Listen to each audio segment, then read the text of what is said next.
Okay, everybody.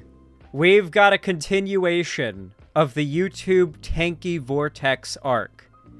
You see, there's been this wave of edutainment, I should say, lefty content creators who started off and really blew up making very reasonable middle-of-the-road content as far as left-wing media goes, like, yes, here's how the right lies about things. Here's how conservatives and Republicans do this or that. Here's how the Democrats are, like, pretty subpar on a lot of issues. Here's how people get radicalized. Like, very popular lefty topics that are easy to blow up on. But then they've started to move into the, like, tanky sphere.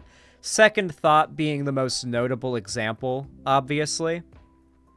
Now, if you know anything about these edutainment YouTubers, even as Second Thought himself and a lot of the other figures that are, you know, in that sphere, they tend to post a lot on a platform you've probably heard of called Nebula. Nebula is an edutainment YouTube alternative that a lot of edutainment YouTubers go on, and many of the tanky edutainment channels that have moved from doing, like, good lefty content to, like, like Soviet Union or pro-China or pro-authoritarianism content has also existed on there. For example, one of the videos that I believe this was on Nebula, if I'm not mistaken. If not, it was on YouTube. This is an example of one of Second Thought's posts. We need to talk about, quote, authoritarianism. This is following a scree of him defending China's genocide of Uyghur Muslims, as well as other examples such as his outright defense of Russia's invasion of Ukraine. Second Thought's a tanky, as are a lot of the figures he throws in with, right? Now here's the thing, though. Recently, Keffals did a big expose on Second Thought, taking down a lot of his tanky talking points, exposing his genocide denial and genocide support, I should say. All that good stuff. And shortly after, Second Thought's podcast called the Deprogram Podcast was banned off of Nebula, the podcast that Second Thought is on. Now, a lot of people right now, such as this person, are blaming it on Keffals. So apparently Keffals pretty much had a hand in getting the Deprogram podcast deplatformed off of Nebula, an educational video site. Remind me again how she isn't a f***ing Fed? Now, the interesting thing is that there's no evidence whatsoever that Keffals was responsible for this, other than Keffals covered Second Thought's tanky shit. These are all, of course, tankies that are, you know, calling out Keffals here, if it's not obvious. The thing is, though, there was one other person who called out Second Thought's video and videos and his tanky prior to and after Keffals. That's Ethan Klein. Quote tweeting that tweet I just showed you was Velvet Benoy, who said, "Did you miss when Ethan Klein showed the same clips on his platform that's like 100 times larger? Not that it's even relevant, because ST himself said that it was an internal Nebula thing. Stop pretending Clara is some kind of antichrist for global communism." Keffals replies, "Love to focus on the Tiesler," I can't say that, but she's trans, she can, instead of the massively popular YouTuber. This is obviously another example of, like, woke scolds specifically targeting those within the lefty community that are most vulnerable. Something I've talked about a lot, more so in the time when ContraPoints would get canceled for every single video she made because she hadn't yet, like, denounced Vosh. Now that she's denounced Vosh, though, she doesn't get shit from the woke scolds as much. Funny how that works. There's been this tendency for woke scolds to accuse people who make content on the left that they don't like of being all-powerful, overwhelmingly influential, having so much power over the, like, platforms, this or that, and they'll just outright make up allegations and accuse you of having played a part in someone's deplatforming when there's no evidence. They don't care about the truth. They don't care about making a reasonable assessment of other content creators. They just care about shit talking, right? And as of late, Keffals has been, like, one of the biggest people to shit on within this sphere for tankies. They really hate her. And, yeah. Xanderhall kind of doesn't know, so what do I do not know? What do I do not know? That's what Thought Slime did to you? Honestly, not too far off, yes. This has been a tendency for woke scolds for quite some time, to basically just make up, and to get enough tweets, like enough likes in their tweet going that they can create a rumor. People repeat the rumor as if it's truth. People that don't know better. And then once enough people that don't know better are repeating it, then it basically becomes the truth. Do you know how long people still said Xanderhall? Isn't that the guy with the sex cult? After that whole drama happened, after that was all debunked? Do you know how many years that would still happen? Like, there's tons of misinfo that I hear repeated from years ago about me that are, like, long debunked, like, bizarre dramas. Because the people who hear those rumors never think to, like, hear the debunking. They just run with it as if it's the truth. And that's what a lot of these types rely on. Keffals responded to the tweet as well, saying, "You can literally just make up anything you want about me and get a shitload of engagement because these people are allergic to doing research before making wild accusations. It's not that they're allergic to doing research, it's that they're willing to just lie because they hate you, and they know that the people that follow them that don't know they're a psychotic piece of shit, they just think of them as like another lefty account to follow, will take their word at face value." Here's the thing, though. Keffals just 2 days ago put out a video going over all of this, and I'm curious to hear what her thoughts are on it. Let's not delay any further. Let's check it out. So this is going to be a bit of a weird video. So I'm streaming. Her mic's a little weird. I don't know what the... I assume she's about to explain why, but we're gonna be dealing with some leftist audio here, it seems. From my hotel room in Las Vegas where I went to TwitchCon. And unfortunately, the hotel Wi-Fi was so bad that all of the streams that I planned to do, I couldn't. And no matter how bad this trip has been... One day, guys, I will go to TwitchCon or VidCon for the first time. I've just never been invited. Like, the way that it typically works with, like, streamers and content creators going to these events is they, like, get, another content creator they're friends with is like, "Hey, are you going to TwitchCon or VidCon? You want to meet up there?" And you, like, organize that stuff and you get tickets and all that. But I never, like, even know TwitchCon or VidCon is happening until it's happening and all my friends are posting, like, their photos and stuff on social media. I always end up being the, like, lonely Squidward meme every time these big conventions happen because I don't know they're happening till right when they happen, and none of my streamer or content creator friends, like, ask if I'm, like, gonna meet them there, if I'm gonna be there or anything. So I never know what's happening. In terms of being able to make content while I was out here, what happened to me is nowhere near as bad as what is currently happening to Second Thought. So let's get into that. Well, by the time I find out, it's happening. That's why I mean, like, it's too late. So this was posted to the Deprogram Pod subreddit. If you're unfamiliar with the Deprogram Pod, that's a podcast hosted by Second Thought, Hakeem, and Yugopnik. So the post... You should start being the one who asks. Yeah, but I don't, like, I don't follow Twitch, and, like, YouTube doesn't advertise it well enough that I ever know until it's, like, happening. Like, I would never know on my own. I always forget. Post reads, Second Thought and First Thought just got silently removed from Nebula creator-owned streaming platform. This was because of a short remark he made on the Deprogram livestream last week. As someone who quite likes Nebula, this is fucking disgraceful, especially with some of the other content put on that platform. Nebula still hasn't put out a statement yet. So, it wasn't just Second Thought and First Thought. Deprogram also cut from Nebula. Second Thought cut from Nebula, First Thought cut from Nebula. Here... This is no doubt due to his very overt and public siding with Russia in defense of the invasion of Ukraine, and his accusations that Ukraine is an illegitimate state. That's probably why Nebula's doing this. Nebula's an edutainment platform, and they do seem to have pretty strict guidelines around misinfo, and to be pro-Russia, to be pro-China, to be pro those, like, invasions and genocides, you have to be willing to spread misinfo, something that Second Thought does on those topics quite frequently, and that breaks the TOS of Nebula. Like, if you're going to make content on the education platform, you better be making actually educational content and not state propaganda. What people were saying in the comments. So Quartart... Nah, it's because of what he said about Israel. That wouldn't be surprising either. Quartart27 said, "What comment?" And the OP of the thread responded, he talked about Israel... He casually supported and excused the massacre of Israelis. Ah, that'll do it too. That'll also do it. So just generally across the board, he's like... pro-genocide, so he's like he's pro-Hamas, yeah. Israelis being settlers and not having the right to be on Palestinian land, and that Hamas's cause was justified. To which another user responds, "So the truth." The response by Nebula so far has been to remove every single post asking for what happened here. So as you can see, what happened to first and second thought, post got removed by the moderators. And again, not sure what happened to second thought. If he's gone, I'm canceling my subscription. And the moderators are again removing the post. Mao the Wizard was the name of that user. Imagine you're a Redditor. Your name is Mao the Wizard, and you're gonna unsub from Nebula, the educational site, if the propaganda channel isn't reinstated.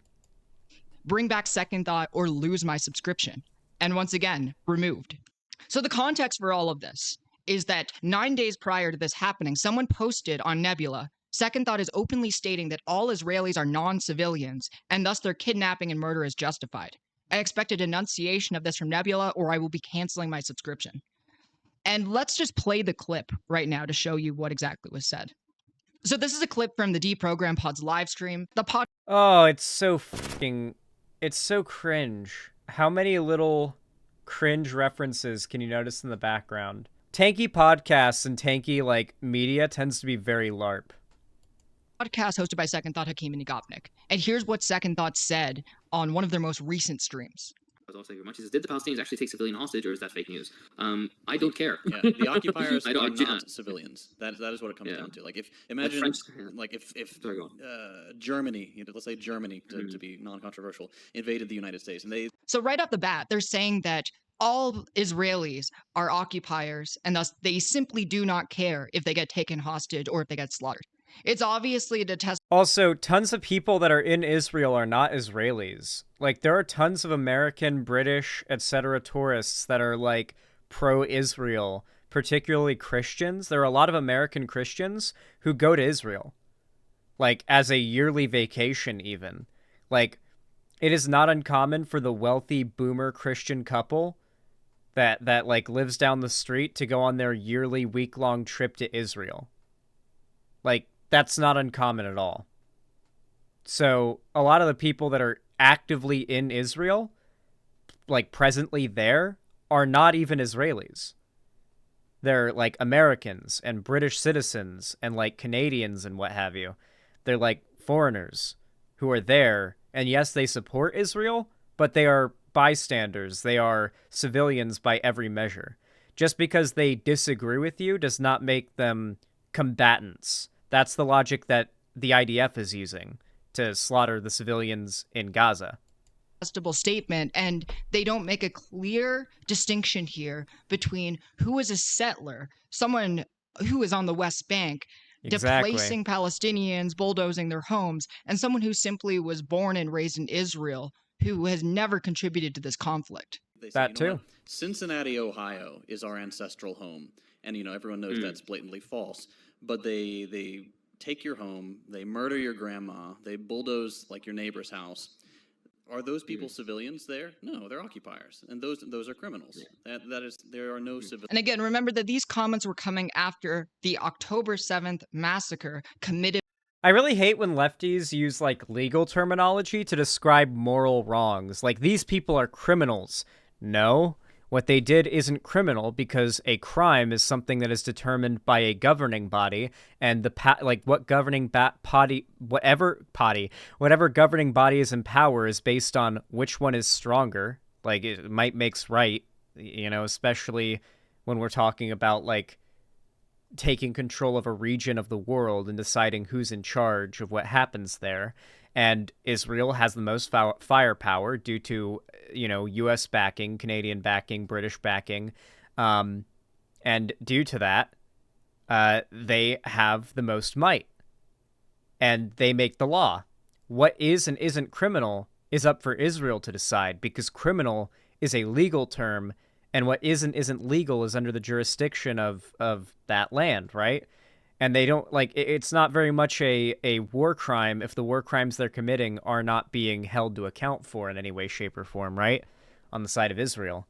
So I really hate when lefties try to use terms like that, as an insult, without any self-awareness, to make a moral, denigration of someone. These people are criminals. What they're doing is criminal. And it's like, well, no, it's immoral, but it's completely legal because they're the ones who've made the laws and made the rules. By Hamas. The people who were slaughtered.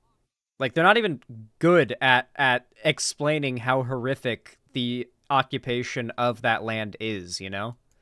Were at a music festival. These were not settlers on the West Bank. These were not violent colonialists. These were mostly people who were just trying to enjoy themselves. Civilians there in the illegal military occupation. Yeah. So that's number one, very beautifully put. Number two, much more importantly, the track record of Palestinians has been 1,000 times better than that of the Israeli occupation, despite the fact that Israeli occupation does not need to brutalize. They already have all the power, but they still choose to do far worse. The worst that will happen to a person in Palestinian custody is that they're... The only reason far worse hasn't happened to the Israelis is because the Israelis have the means to defend themselves against Hamas.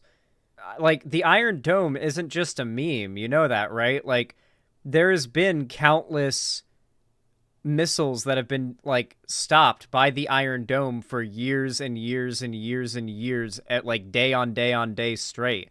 Like, if there was not that system set in place, then countless Israeli civilians would have been bombed in the same way that right now Palestinian civilians are.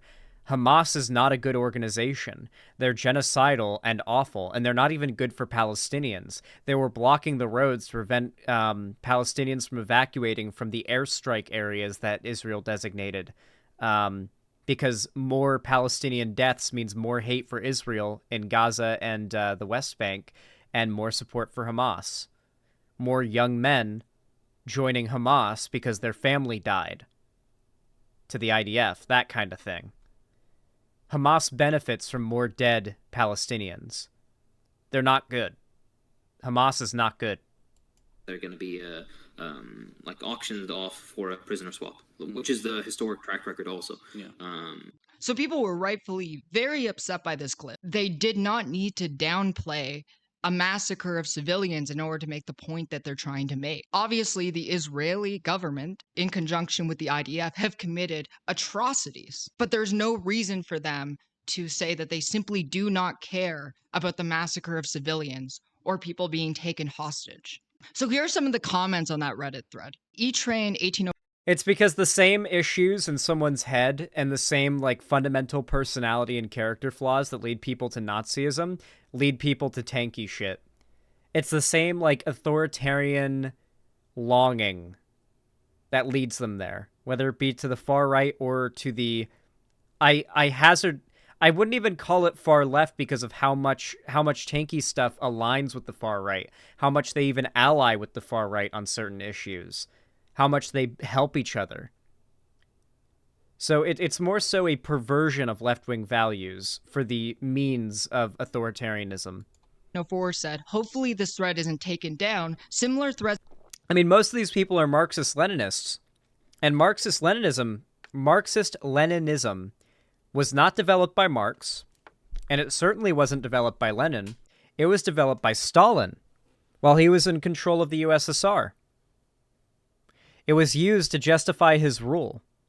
Marxist-Leninism is literally just a made-up ideology developed by a dictator, used to justify that dictator's rule, that these people openly call themselves and say that you are dumber than them, I guess, if you don't agree with them and you don't realize the genius of Marxist-Leninism. You haven't read enough theory to understand why Marxist-Leninism is right, why this made-up bullshit that was developed by a dictator is like, correct. These people are dog shit. These people are just dog shit. It's as simple as that. Rest of this have previously been removed, and I believe that this is an important topic that should be discussed here. To which a user responds, it would be very telling if they choose to remove the thread without issuing some sort of statement stating how they would respond. And as we've seen already, their response was simply to delete all of the posts about this topic. Following up with this, someone writes, surely the contract creators signed with Nebula has some provision about getting kicked in cases of statements like this. Given the whole image of the platform is we're owned by ourselves, the creators, a weak link damages the reputation of the whole operation a tad. I've noticed content creators quietly disappearing off Nebula before, presumably due to other matters, so creators definitely can be dropped. To which a user responds, so settlers aren't criminals? Or are they just not settlers in Israel? Someone rebukes this by stating, these people weren't settlers though. Settlers is specifically a term for people who live in the West Bank and the Golan Heights. These people lived inside the pre-1967 borders. And even if they were gunning down kids in bomb shelters and calling parents to rape their daughters on the phone and then killing them isn't justified ever. By that same logic, that these people are settlers, so is everyone in North America. If a native... By the way, tankies do not ascribe to the, idea of reformative justice. Well, if we're talking about, murderers and, drug addicts and, pretty much any demographic that if you're a lefty in America, it's popular to virtue signal your support for, then they are. But outside of that, they're very hateful. They're quite hateful. They don't care about restorative or rehabilitative justice. They are quite retributive. They're quite vengeful. They call for the deaths of YouTubers they don't like quite commonly. How many times, hypers in chat, if you have seen a large tanky figure on Twitter get thousands of likes calling for the death of a popular lefty streamer simply because they disagree with them. Popular tanky figure named Bad Empanada is famous for rape threats and death threats to people that disagree with him. These people are not well. The same problems that make people psychotic, mentally ill Nazis on 4chan and stuff, on those dark, dingy message boards you don't really look at, that same thought process, those same mental problems and personality issues lead people to this tanky position. It leads them to that ideology every time they move to the what you would call left. They make a bit of progress towards the left, and they diverge into the tanky shit or the Nazgul shit. Because deep down, there's something fundamentally wrong that makes them attracted to this type of politics. It can be a variety of things. Sometimes it can just be the average experience that a lot of people in a certain age demographic tend to have. I've seen these tweets on Xanderhall streams when we're talking about tankies and showing their tweets. Well, yeah, I've shown you plenty of tweets of tankies saying they want, Vosh executed and stuff like that. Plenty of tankies have said they want me executed. A lot of them say they want Keffals executed. Native person came into your home and did this to your mom, would you be okay with it? Which, unfortunately, we know that a lot of people on the left would say yes to that statement. So the person who made that comment was actually a longtime listener of the Deprogram Pod, a member of Second Thought, Hakeem, and Yugopnik's audience. And an interesting thing about this... Dude, I've been enjoying so much, rooting out the Hasan fans from my audience that are still remaining. They get really mad whenever I point out that he is a defender of genocides and of Russia's invasion of Ukraine. And you'll get people who are like, okay, yes, he did do all those horrible things, but he walked it all back, so it's all better now. And it's like, nope. Nice try. Nice try. Enjoy the ban. Hasan's been defending China lately, too. Yeah, of course. He's basically consolidated the tanky audience quite solidly with his falling out with Ethan Klein. So he's probably going to be a lot more mask off with his tanky positions. But yeah, Hasan's been awful for a while now, in regards to who he associates with. He's associated with, very open tankies for quite some time, while actively refusing to collaborate with anybody that isn't in the tanky sphere or a massively clouded up lefty content creator. For one, Vosh's name banned in every part of his community. From his Reddit to his Discord to his chat, Vosh's name is banned. So is Keffals' name banned. Mine would be if I was larger and more well-known in his sphere. That is a pretty clear indication of where they stand. Is that in the... Oh, now I'm weirded out that Jay Schlatt had Hasan in one of his videos. Well, Hasan's like a massive clout chaser. Like Hasan, and like his goal is to cement himself in as many clouded up streamer and content creator communities as possible, because he pulls their audience into his audience. It's how he got really big in the first place. He started it with like Destiny. He kind of pulled in Destiny's audience, and then from there he got on like the big, back in 2017, 2018, 2019, when Hasan was really blowing up, and when Destiny and him were really good friends and Hasan was leeching off of Destiny. Back then, that was the not the podcast, the live panel show era. Like the peak, like the peak of the panel show era. 2017 he didn't stream, my bad. It was the peak of the panel show era, which meant Destiny and Hasan were like the two lefty streamers who were going on to these panel shows to debate conservatives together. And if you were like a progressive who liked what Destiny said, or a progressive who just wanted some form of left-wing voice on Twitch, you went to Hasan and Destiny. And then when Destiny like excised the lefties from his community, you had nowhere to go but Hasan if you were just a Twitch Andy. And because of that, Hasan was able to build a large base of just broad lefties and have like a massive stan culture. And then from there, he was able to start sort of injecting the tanky stuff and allowing the tanky stuff to sort of fester in his audience as he has. And it's gotten progressively worse and worse over the years, for sure. But yeah, he's always been a massive clout chaser. It's always been his main goal is to like ally himself with as many large figures as possible he can like siphon an audience off of, and just go from there.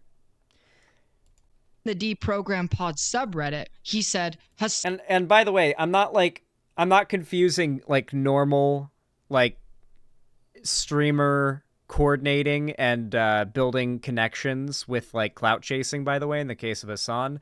Like Hasan is notoriously among streamers I've met that know him a clout chaser. It's like a running joke among people that have met him and know him that he's a clout chaser. Hasan is the angles to Hakeem's marks. And I'm going to tell you why that's important by showing you a clip of what Hasan thinks about Second Thought. What are your thoughts on Second Thought, good or bad? Probably my favorite YouTube channel. Of like, ooh. I mean, I've been there for Second Thought from the jump. I've been a fucking ride or die Second Thought fan. I think he does an incredible job of Glazer. I mean, I got to go on the Deprogram podcast. You know what? I'm going to DM them and I'm going to set it up right now. Okay? I know. For so Hasan will only coordinate and like platform smaller content creators than him if they are tankies. If they're tankies, and they will bring that sort of like normalization of tanky politics into his audience. Because like Hasan gets shit when he says tanky stuff.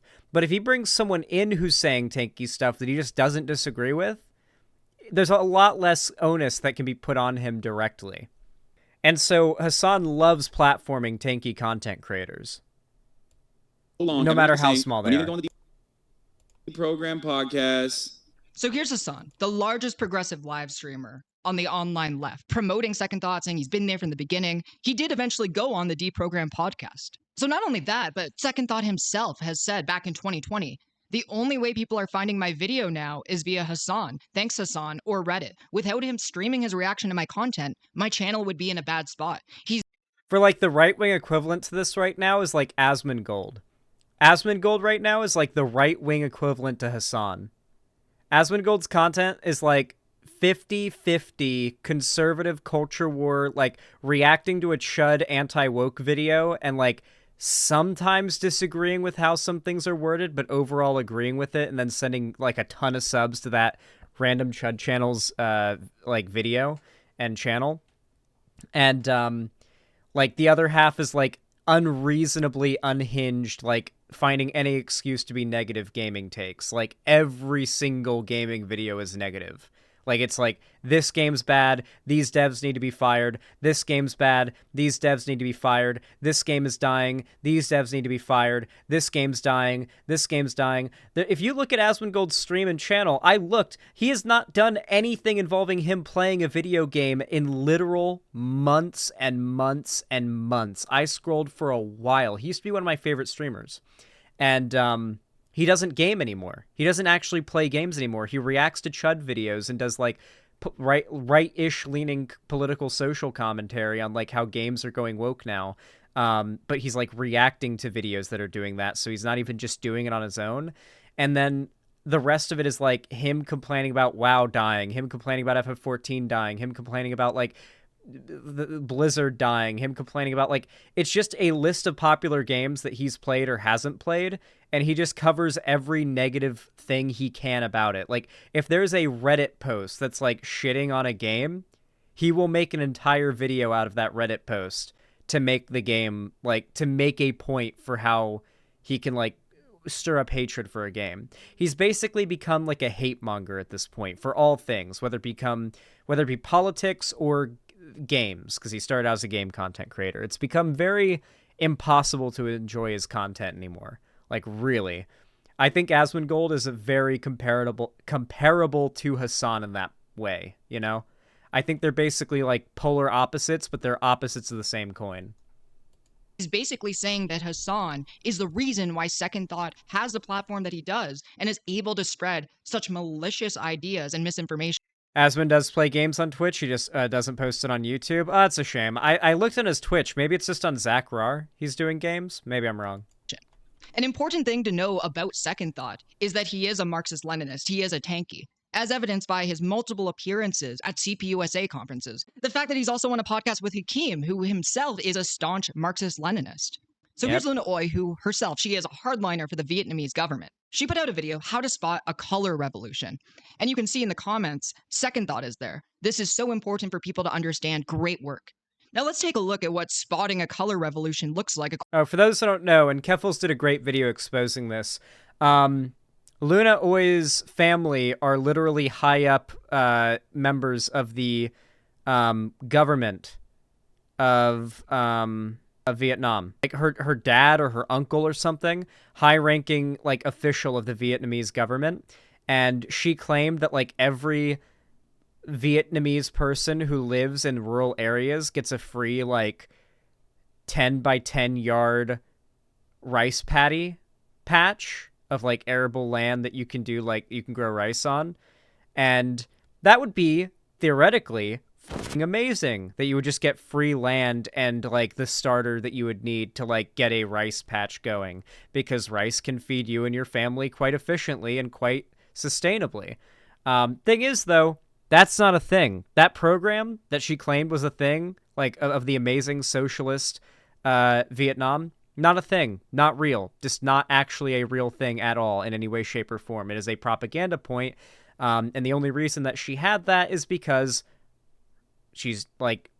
her family's in the government. So she's unironically like the Vietnamese government equivalent of like a government op. And the funny thing as well is Vietnamese lefty Twitter and the Vietnamese lefty internet hates her, because they know, like, because they live in Vietnam or have lived in Vietnam, they know that everything she's saying is a lie. The problem is all the comments and all the posts about it are in Vietnamese. So you have to either like know Vietnamese to be able to read them and know that they're saying she's full of shit, and just know that they're like literally hate comments about her that are not in a language you can understand, or put them into translate. So yeah, like actual Vietnamese leftists hate her, and there are like lists as long as like your arm of comments and Reddit posts all in Vietnamese, like definitively and meticulously breaking down the nonstop lies that Luna Oi tells about Vietnam. According to Luna Oi. So number 3, color revolutions exaggerate social scandals to provoke people to protest. And it's important to point this out because in the cases of Governments that are nominally socialist, like Vietnam and China, North Korea and Cuba, there are many protests. And usually when these protests get big enough, the term color revolution comes up in order to discredit the protesters and say that they are being funded by the United States government or some sort of other foreign interference. This was the rationale used several years ago by the Cuban government when they canceled the Havana Pride Parade, saying that there was foreign. To put it in a little bit more simple terms for people who don't know, a color revolution is basically what leftists call any revolution or protest or attempt at civil rights change in countries that they like support, like tankies, they call it that. But the actual definition of a color revolution is a revolution that is spurred by and funded and supplied and supported by an external power, namely America, in a socialist nation to try and get the people to overthrow the socialist government or the attempt at a socialist government in order to destabilize it and make it impossible for effective real socialism to take place. Because if that happens, then it kind of hurts the overall like narrative that capitalism is the only working system. You can't let another system work somewhere else. So that's an actual color revolution, but tankies just call any form of like leftist criticism of a nation such as China, Russia, Vietnam, you know, you can go down the list, right? They call it a color revolution. Like these are anti-socialist dissidents trying to make things worse. They must be paid by foreign powers. Foreign interference, and that they needed to make sure that it didn't happen in the first place. Agent provocateurs hold signs with vague slogans like democracy and freedom and provoke people to protest in order to interrupt regular activities like business or school. So first of all, in effective protests, these are the things that happen. In order to get people's attention, you need to grind. Also, tankies are only like in favor of direct action and protesting in America. In countries that they bootlick for, if you're like an activist, you are a enemy of the state. And if you're an enemy of the state, you're not a real leftist to them. At least when it comes to those particular states. And things to a halt. I think that any activist, including Luna Oy herself, would agree with this point. But the fact that they are equating terms like freedom and democracy immediately to foreign interference is very telling for the values that they believe in and what they are advocating for. In Second Thought's Discord, we finally found out exactly what happened, because this is the only place an official statement has been made on why he, as well as the deprogram pod, were removed from Nebula. So one of his fans asks, how come First Thought releases this week aren't showing up on Nebula? To which he responds, First Thought, Second Thought, and the deprogram are no longer partnered with Nebula. It wasn't a good fit anymore. Is there a reason you and the boys can have shared about the split? Just asking since I liked watching the vids there, knowing y'all were getting a better cut compared to my ad blocker covered YouTube. To which Second Thought responds, we mutually decided it was time to part ways. Some Nebula creators wanted me to make a clarifying statement on my position regarding Israel and Palestine, and it was just getting too close to a both sides thing for me, which felt like compromising my principles. Just a difference of priorities, business optics versus taking a principled stance. So, in other words, it wasn't I'm not fired, I quit. To go in further, this is Dave Wiskus, the CEO of Nebula. He didn't make an official statement, but some of the things that he's been liking on Twitter recently paint a very clear picture of where he stands on these issues. So one of the things that he liked is Palestinians are not Hamas. Hamas is the enemy, not Palestine. And you can see from liking things like this how this sort of conflict played out in the first place. Because okay, so the guy who runs Nebula is by no means a Zionist. Palestinians are not Hamas. Hamas is the enemy, not Palestine.